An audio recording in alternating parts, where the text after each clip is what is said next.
A numeric telecommunications pager. I haven't seen one of these since the Great Encryption lockdown of 2109, back when the Central Defense Grid blacked out every quantum frequency in the lower sectors.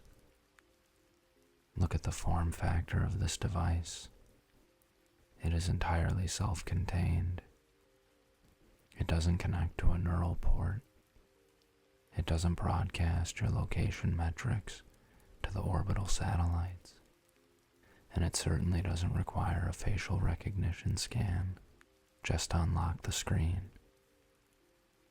It is a stubborn, beautiful little block of molded resin. And go ahead and slide it right over onto the velvet workspace mat. Mind the grease on the edge there. I was re-lubricating a cybernetic knee joint earlier today, and the synthetic hydraulic fluid gets everywhere.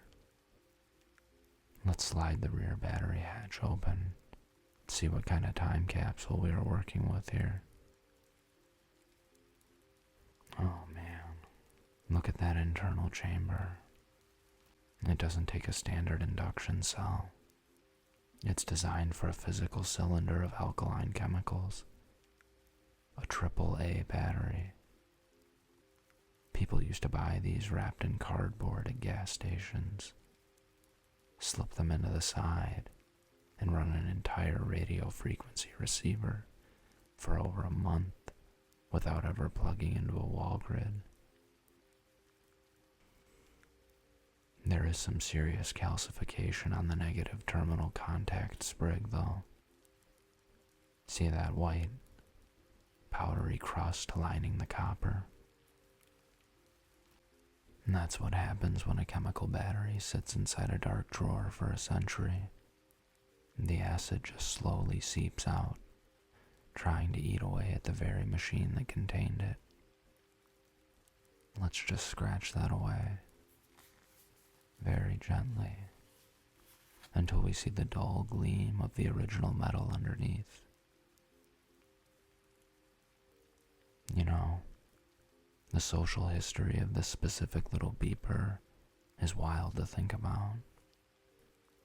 Back in the late 20th century, before the internet grew into the massive, mind-consuming matrix we live in now, people weren't constantly available. You couldn't just beam a thought into someone's subconscious or track their vitals from across the sector. If someone wanted to reach you, they had to sit down at a physical telephone, dial a sequence, and type a string of numbers into a central routing station.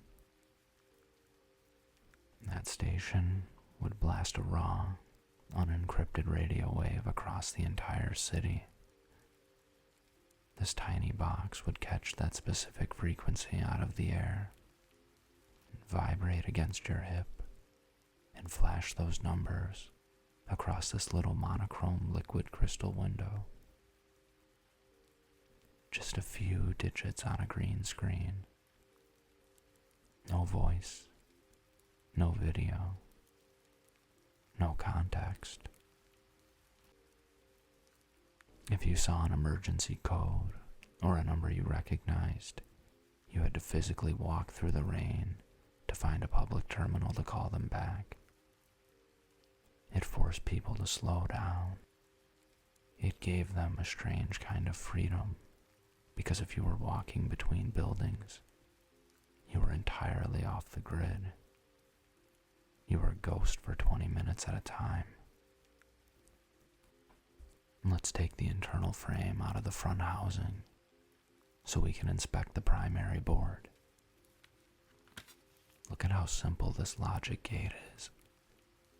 There are no subdermal transmitters here. Just a single quartz crystal oscillator that vibrates at a fixed frequency to catch the radio waves. I'm going to take this soft bristled brush and clear the dust out of the button contacts.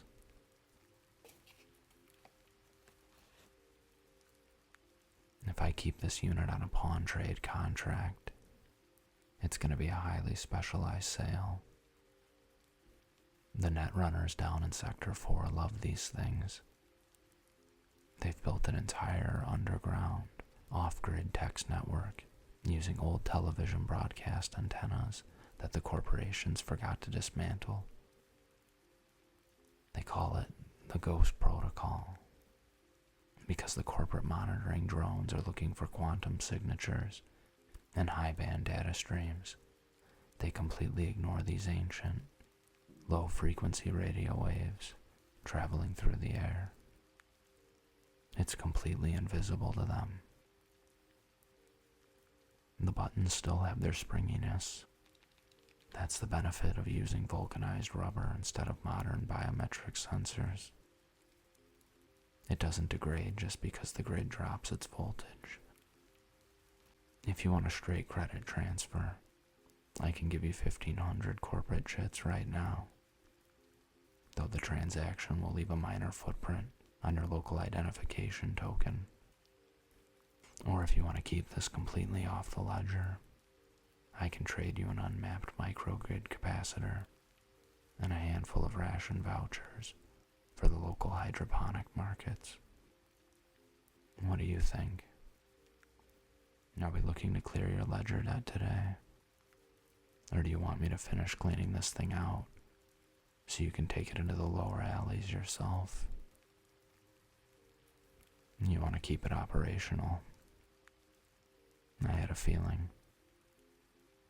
There's something addictive about holding a piece of technology that doesn't talk back to you. It doesn't send you targeted advertisements based on your neural stress levels. It just waits silently for a signal. Let me drop a fresh piece of conductive foil onto the battery spring so we can test the connection. And there. Let's snap the housing back together. I have an old radio frequency generator sitting under the diagnostics rack over here. Let me switch it on and see if we can trick this little machine into thinking it's back in 1996. Alright. I'm broadcasting a standard low-band numeric signal through the shop's local antenna loop. Let's see if the internal crystal inside your pager recognizes the handshake.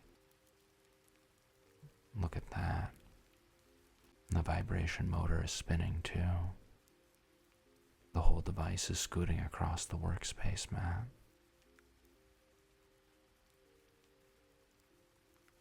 The green-black light just flickered on. Look at the numbers stretching across the display screen. It reads the signal perfectly.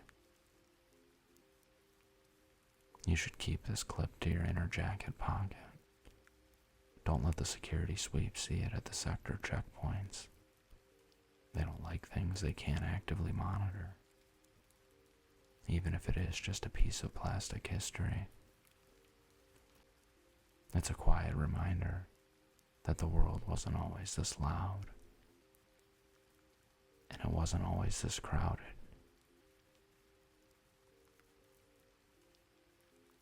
Tell me, if you could send a single, short string of numbers back through time to the person who originally owned this pager, without any explanations or words, what code would you type into the wire?